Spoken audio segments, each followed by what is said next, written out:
It's weird. All right, crazy, okay, calling the meeting to order, This. so on, roll call, who's doing roll call? Amanda Houston. Here, are we recording? Yes, oh, sorry, we are recording this. Julia Kitely. Here. Tim O'Leary. Here. Jessica Hopkins Hubbard. Here. Sheree Atkins. Here. And our student commission position is open. And I am Cory Burkle and I am here. Any, applications for that? No, Yeah. We're trying. Commissions. We had lots of people that I thought would be really interested, but I don't. It has not been out. Yeah, I still talked to a bunch of people too, and I thought somebody would be a tinker, but. I've even sent it to some parents because I still have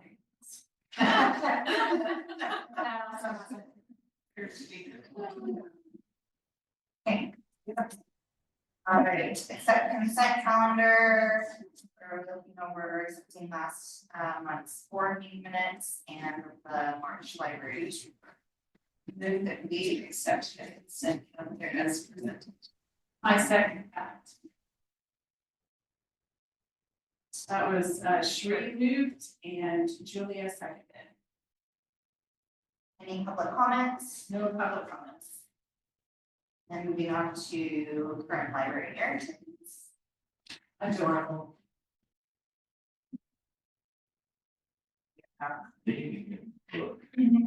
Yeah, actually, I think that would be a really, and so.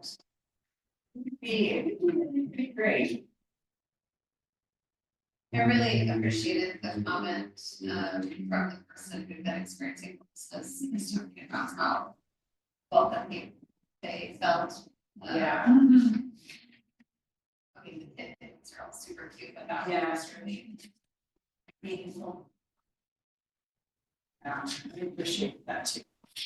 Well, and also the cultural passing on that, other people being able, and it's like, yeah, you can get these and you can go use these services for free. We used it for the Japanese story, interesting, all the pieces. Cherry blossom. Alrighty, moving on to the Library Foundation report. The Library Foundation met on Tuesday. I stayed for me, they, I just want to recommend about, just the climate right now with, their investments and again, had another open discussion about different ways foundation can make sure that they are fulfilling their fiduciary responsibilities. And about Yeah, we're also working on redoing the bylaws. So we're, there's a small committee of us that are working on different pieces. So what we're doing every time we meet is bringing little pieces to the foundation for their input. And then at the end, we'll go through and have them approve the changes. So I'm gonna shut this door, because there's gonna be that. No worries at all, thank you for being here. Our library board does seem to be growing with new members, which is really awesome. And Yeah, there was one new member that joined, Terry Begelia, so she's a former teacher in my entry. And so that was great, and Rhea from the library, Fred stepped off, she'd been on for quite a while and had the responsibilities too, so they stepped down. And and then we did elect a secretary and 2 members at large, so our foundation board is full at the moment, which is great. That's cool. yeah. Cool. I will be stepping off as well. I don't know if not anyone who's interested in serving as a liaison. Cory and I just tried to briefly about it. We're obviously attends, so. I don't feel like, if there's somebody who wants to do that, I welcome that, but also it's okay if you don't, because I can also give a report. I think we've got a really healthy foundation right now. We've got a lot of members. There's also a lot of movement and wanting to do fundraising and increase the size of the foundation fund, which is great too, because we've also seen those decreasing a bit already with the just everything that's going on in the country right now. And yeah, so if you want to do that, you're welcome to. If you don't, I'm happy to bring a report. Because of the way the meetings are following, it's ended up being that we are meeting, the foundation is meeting Tuesday of the same week. So it is a lot. So The board is, like Cory said, they are, do seem like they're in big support of supporting the best they can with the library. It's also the library in mind, so I encourage that. And I think it's good. it's encouraging, sure. And, oh, this is what I was gonna say, that Suzanne Meehan's on the library foundation board, so you know her, and she's not afraid to speak up and be an advocate for the library, and so. That's also really encouraging to know that, you know, board members who are really do love the library and support the library. We have a retired library staff person up there as well. And a pretty diverse group of members of the community, which is like there's people of different ages, different backgrounds. And it's been quite a journey over the last 2 years, and Yeah, it's really cool to see yeah, where that work has landed in terms of its makeup and focus. yeah. It's good. Well, And moving on to the library director's report, Cory. have a lot. Prepare yourselves. Yeah. No, none of it's gay. Okay, so starting with the update on the building project, I did get all of the quotes this week. They've all been coming in, so I'm grateful to have all of those now. But I only had to get one bid for the carpet, even though it was over $10,000, because they use Sourcewell, which is something that government agencies can use where it's like you don't really understand it, but people who deal with these things all the time are used to dealing with it. So basically it says you're getting the lowest price that you would be able to get, and so you don't have to go get 3 quotes for this work. Because if something's over $10,000, then typically we have to go get 3 quotes. So this is a way that it kind of puts it on a fast track, I should say. So it's $12,000 for the carpet in the meeting room, and then I also asked about carpet in 3 additional spaces, and those spaces are the Friends book sale carpet was super crappy. It was put in there as a temporary fix to put in something, and then we never did anything with it. And then the upstairs office, one of the upstairs offices has this burnt orange carpet from 1984. That's not wearing well. Nobody should, right? Shocking thing. And then the same carpet is in the little office that we call the puzzle room. It's like this little. When I was a kid, it used to be the typing room, so if you had to type something out, you go to the typing room. We used to type right here and there. So there's just these 3 random weird places in the library that really need recarpeting. So those together, it's $6,174. So of course, it's less expensive if we're putting in the carpet when we're putting in all of the other carpet as well. So I'm pretty adamant about making that work.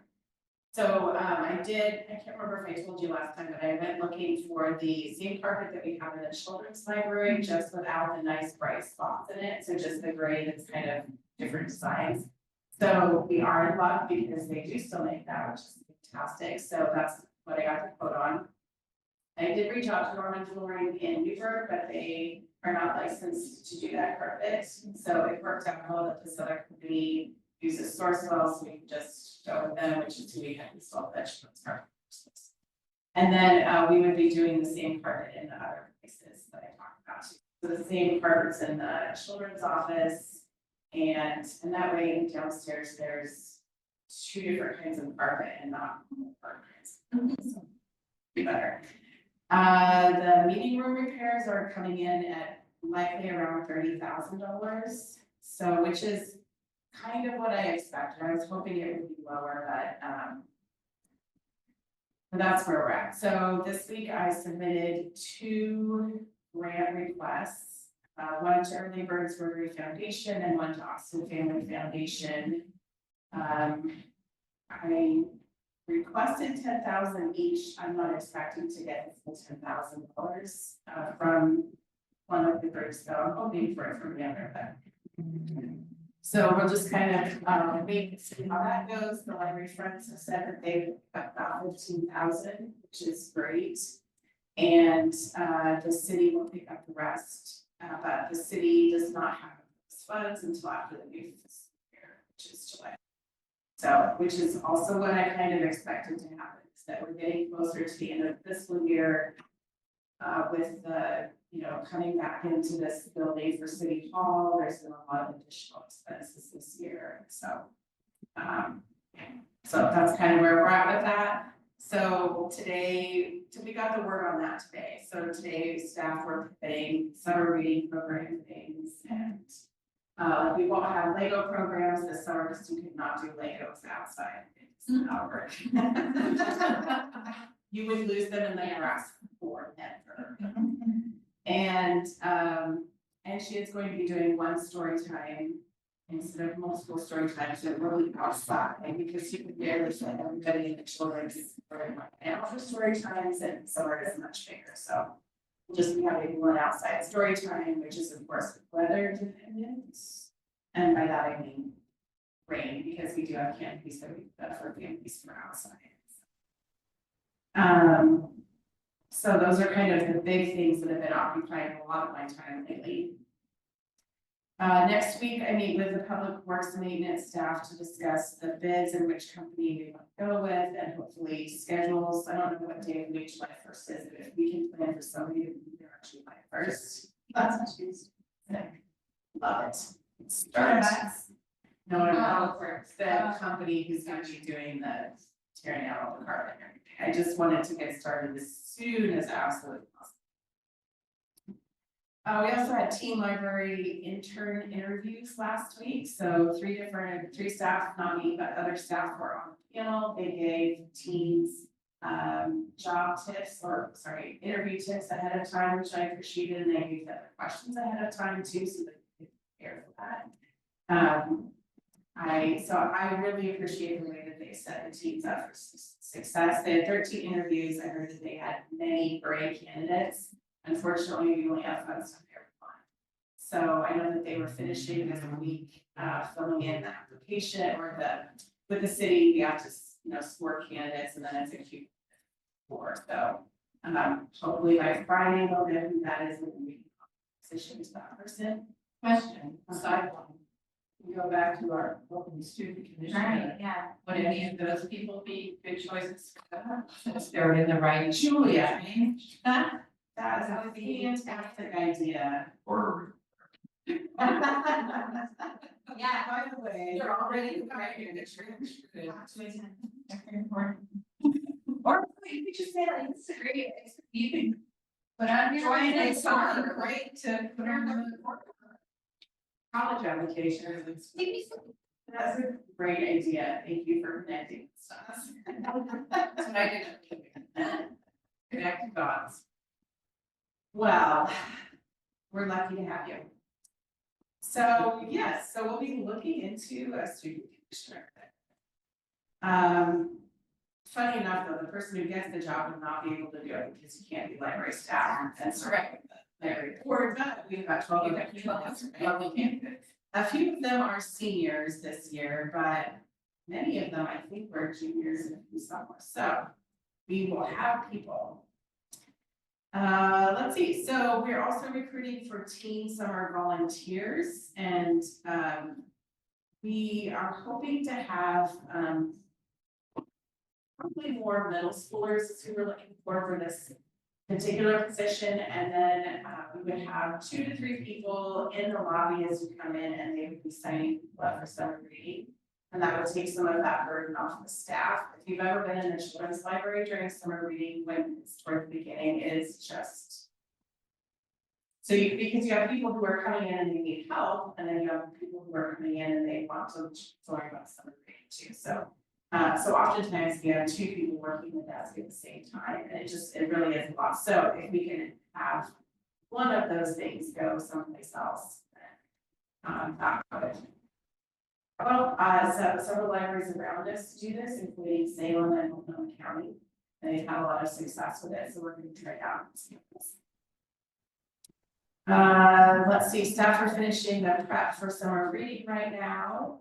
Like I mentioned, they've pared down a few things due to lack of meeting room. And then next week, Ruth, Headley, and myself are going to the Oregon Library Association Conference. It's in Eugene, and we'll be there from Wednesday to Friday, and we're both presenting the conference. So we, I think we both have 2 different sessions with, so. Looking forward to that. Yeah. It's in a new venue in June, before, so. Yes, the state graduate, and then it's at, Wayne, say it's called the Wayne Center or something like that, for the conference itself. But one of our dinners in the evening is at the museum, which I see. I love natural history museums, so. To do that. Okay, that is all for the director's report question. Any questions for you? Okay, thank you. And then moving on to the library report. Library friends are doing great, they're moved into their new space now, we have a lot of, I feel like I've been in so many meetings, I can't remember what I said where, so forgive me if I already told you this, but. We have a lot of volunteers come in and help move them out of that space. We have the LDS youth group and the dance team from the high school. Those were some of our bigger groups. They were wonderful. They worked really hard, got things done very quickly. Audrey Smith was really in charge of what was where. She did a phenomenal job with that, of course. And yeah, and our library friends themselves came and worked really hard. We were joking that Rita has started sleeping in the annex, which of course she's not listening to this, but just because she's been there so much working on her.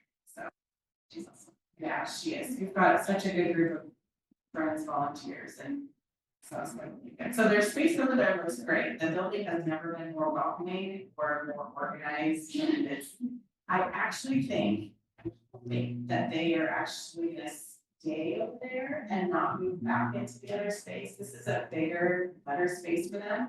And then that way we would have access to an additional meeting room space. And a place for us to do our turnaround books, our childcare connection books. Staff are kind of wondering also if it would be possible to do like this is the quiet staff area. This is the where you're coming when you want to chat. So we have, you know, some people who want to go on a break and just like. Yes. A break, and right now, the break room is in this, I don't know if you've seen it, but it's really in this space that is the pass through between circulation and children's, and so it's very open and first and understood. So anyway, we'll see what happens with that. Down to unfinished business, updates on the strategic plan. Yes. So as far as updates on strategic plan goes, I would say that the repairs to the building are just part of our ongoing keeping it updated, fixing things when they break. We're still working toward looking at getting the front of the library redone, the entrance, I should say, redone, not the facade. But all of that's on hold until we get the meeting room put back together, so that's taking my time now. But that's the only update I have on strategic. Moving on to new business, the library budget review. So I attached the budget, so this is the proposal, so to be clear, this is what we are asking for from the budget committee, we saw this. So this is not the final thing, this is what is being proposed. So the budget committee starts meeting next week. If you don't know, the budget committee is made up of the mayor, the city councilors, and then one more citizen in number than the council.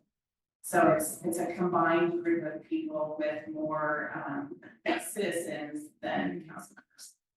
So that's how that works. And then Katie Stroud, our finance director, is really fabulous, and so is Will. So they do a presentation of this is how the budget works. This is what we need input on. This is, and then the departments present in their budgets as well. My budget is relatively small comparatively. I haven't been able to ask for an increase in materials budget since I started as library director, but I am finally able to ask for that this year. So I don't know if that'll go through. It's not a huge increase, but it's something. So I'm hoping that will be that will go through. Have this so you can see between there's the city funds, which is the 01 account, which is the 3120 library services expenditures somewhere on top there. So these are the funds that are paid through the city through taxes. And then the library gift memorial and grant fund is of course just that. So that's our fund 22 is what we call that.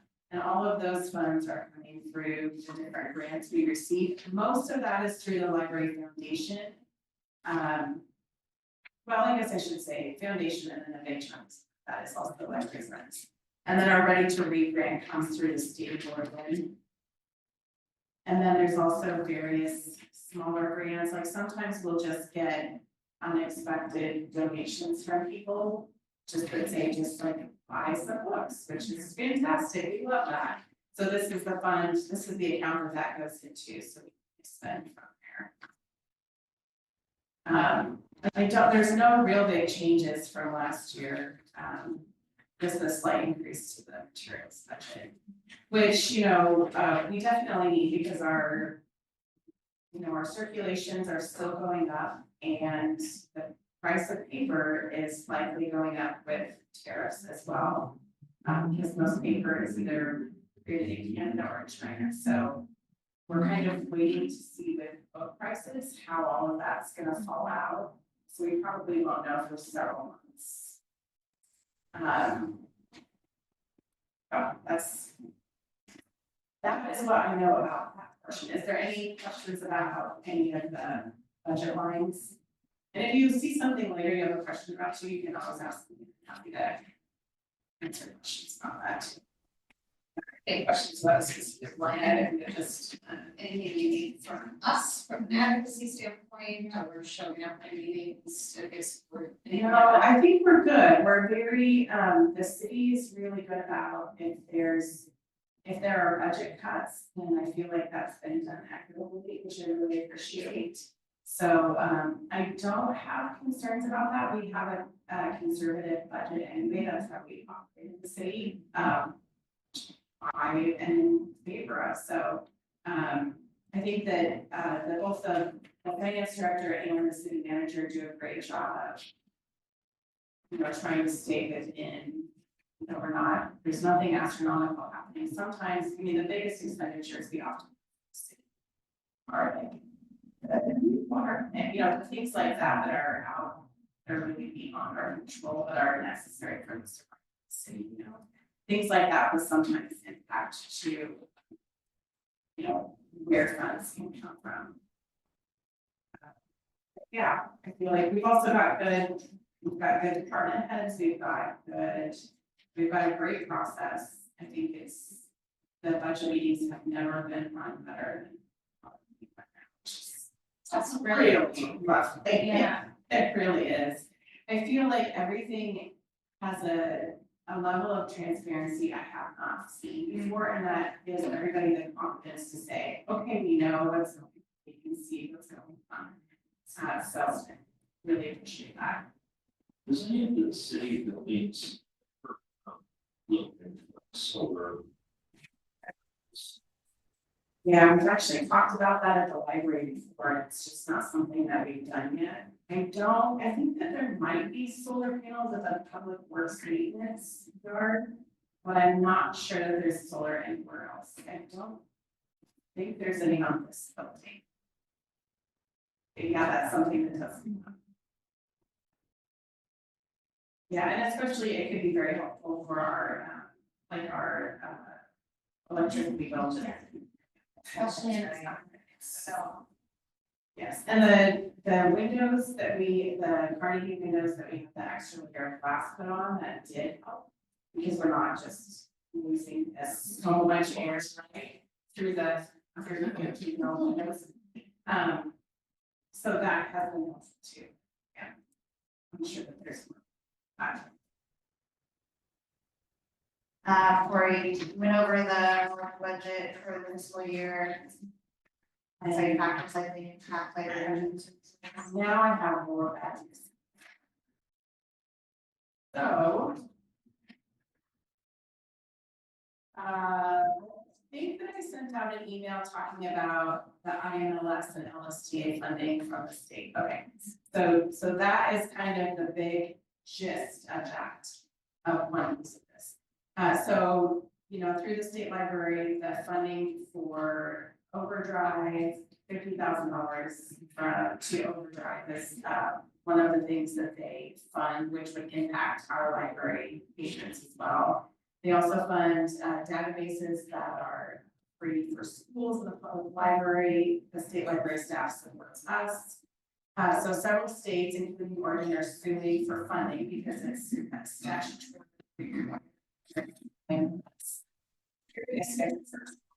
So, hopefully, things are slow, right? Everything is a process. So, I don't know if you'll know much more after tomorrow, but we'll see about that. We have for the state library did receive funds to finish out the fiscal year, which they also weren't sure that they were gonna get those funds that have already been allocated, approved. Because there's not really anybody in the left in INLS to send the checks. But they did receive those. It's kind of funny, I guess, that I saw the state librarian at the meeting last weekend. And they're just kind of, states are just kind of finding every once in a while, oh, look, today money showed up. Oh, look, today money showed up. So they're like, restricting their accounts. Can we afford to pay the staff through the rest of the fiscal year? Oh, good, we can, that's great, okay. So they do know that at least, so that was, something that was made. So, that's one thing that would impact the Newburgh Public Library patrons. The other really big thing is that, Salem Public Library's city budget is in a terrible place, and, their city management has decided that if the city levy doesn't pass the fund bill and that went in May, then the Salem Public Library will lose 23 staff, which will leave 11, I believe, which is, by the way, fewer than us. They would go down to 20 hours a week, open hours, we are at 40. They would have 1 story time a week, we have 4. And they wouldn't do any other kinds of things. So this would be devastating. They also closed the West Salem branch. So this would have a huge impact on our patrons as they are the biggest library in our library system. So this would mean that they might be the hosts don't get holds either, so they're not sending out things to other libraries as often, So we're just kind of waiting to see what happens with that. So We probably can't know. I think that the Salem budget the city budget has been in trouble. It's been in trouble for a while, yeah. So this is how they're proposing to fix it. So we'll see. I'm sure they're going to programs for seniors and parks and rec. And there's some departments that aren't getting cuts either. course. But. So, that was really unfortunate. So we're just crossing our fingers to see what happens in May. The McMinnville Public Library is also having budget trouble for their city as well. They're going down to 39 hours among other cuts that are being made as well. So it could end up, if this happens with Salem, it could end up then that Newburgh would be the largest library Most. operating in this That's city. crazy. We'd have the most library hours with the most staff, which is Most programming. For the most program, yeah. which is not. No. I mean, considering they're 9,000 compared to Yes. Salem, yeah, so. We're just waiting to see how that. Yes, Independence Public Library also found out they want a budget for next year, which was $40,000 this year. So, again, that impacts. What we loan to other people, what we loan to us. So, those are just kind of, it was a real bummer of a meeting with the public library directors from Camp Hill, Marion County. Weeks ago, so. Wow, so I feel incredibly grateful that we're talking about possibly having more materials budget, even if it's not by very much. Yeah. So. So that is all that is. Okay.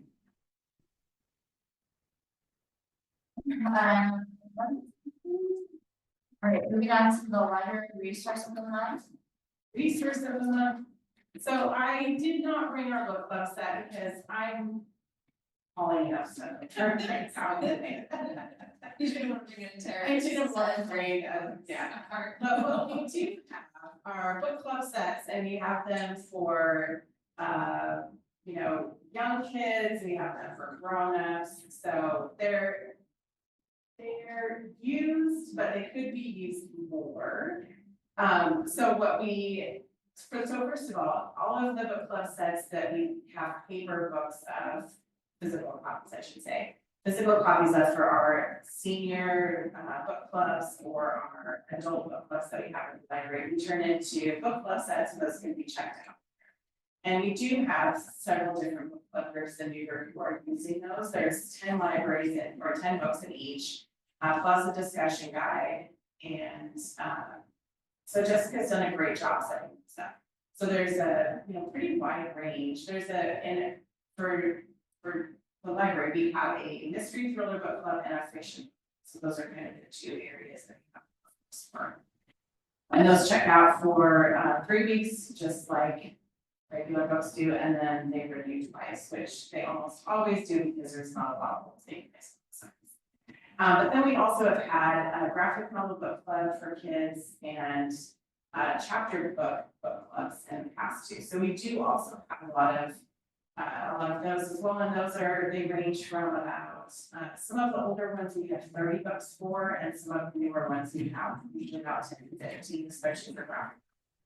So we do have teachers and educators that check those out. They're just a great resource for these too. So wanted to let you know about those.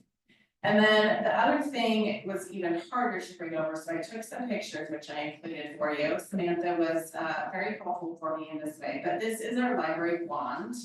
It doesn't really look like a wand. I wanted it to look like a fairy godmother wand.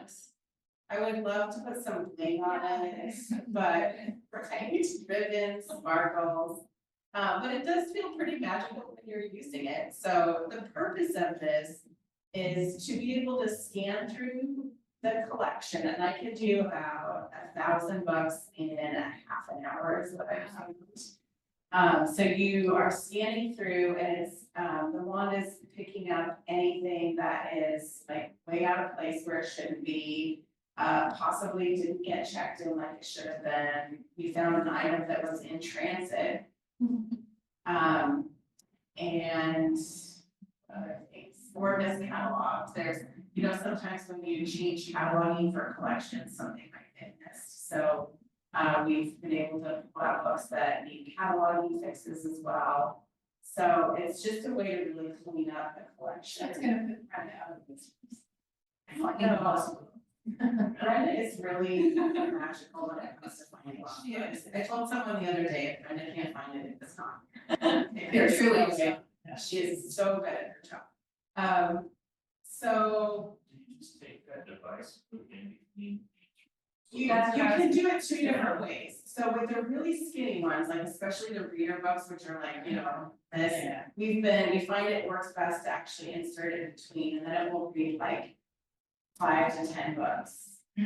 So, but what I've been doing when I'm doing like the nonfiction or the chapter books, is I've been holding it flat against the books and just writing it over the spines of the books, because it picks up the RFID tags in them. Okay. And then it's like, yep. So, well, Yeah. And then and it makes a sound. yes, it goes, and it turns red and you're like, okay. It does sound. It is, it's kind of addicting. Yeah. It's very nice. So many problems, right? Yeah. You know, sometimes when I'm like, okay, I've been working on grants and these kinds of things, and so I'm like, I'm just gonna go down for a half an hour and just do this. And it's helpful, it's needed, and it's something that, yeah, gives my brain a little bit of a break. And you actually accomplished something. Yeah, accomplished something, yeah. So we really enjoyed it. Actually, we'll be done with the children's library pretty soon. Like, when you can do 1,000 books in a half an hour, Yeah. isn't it? It's fun. That's amazing. That's also good. So, and then we'll move upstairs, which is of course much bigger, but it's been really exciting. Staff are enjoying using it. Alexis, our circulation manager, has a great set of instructions. I thought it was gonna be much more difficult to use than it is. It's great. Okay. So this one right now is one that's going between different libraries at CCRLF. We have it for 3 months before it gets passed on to someone else. Eventually, hopefully within the year, the 3 largest libraries will have their own that stays at their library, and then the smaller libraries will share them in between, since their collections are smaller. But they are quite expensive, which is paid for with CCRLS funds, which of course we pay into. That's a big part of my budget actually, so we pay into that, that's one of the things that we get, which is great. So how much do you pay, just a rough estimate? It's like the wand itself is several $1,000s. And then you've got the iPad that hooks up with it as well, and then you have the hotspot that goes along as well, so there's like, you know. Yes, all these pieces. Yeah. And it somehow knows what library they're serving, like, because I can't imagine that everybody's cataloging, right? So if you pass it on, it knows that, okay, Yes. Newburgh Library is specific for, Yes. Yeah. Yeah, we did find an item that belonged to a different library, which is very unusual. yeah, Because there's more than one step that has to be missed for that to happen. But very occasionally it does happen. So if some libraries have been able to use it so that you, like, so you know how you go in to shelve a cart of books? So before you shelve the cart, you have to look over it to make sure that everything is. It's trying to know. Oh, wow. Which then makes that job so much more efficient. Right? Right. So it is very exciting. yeah. It's very exciting. It sounds like, yeah, and it's something that we can teach volunteers to use too, because the battery does run out, so I'm not sure how you would. You can't run it constantly. You can't run it constantly, but we ran it between Samantha and I, when we were both learning how to do it. We probably ran it for over 2 hours between us, and it still had life in it, so. Well, and since most of the time you're gonna have somebody running it, you're not gonna run it while you have lots of patrons in the library anyways. Yes, That would just be crazy. yes, exactly, so, yes, yeah. So that's our newest tool that we're very thrilled about. All right, next steps, our next meeting, I have it down as May 15th. Yes. And then just a reminder that we're not meeting in June because our meeting falls on Juneteenth. So no June meeting. Can't believe I can't believe we're this far into April. Thank you, it's 6:41, 6:40 adjourned. Thank you all.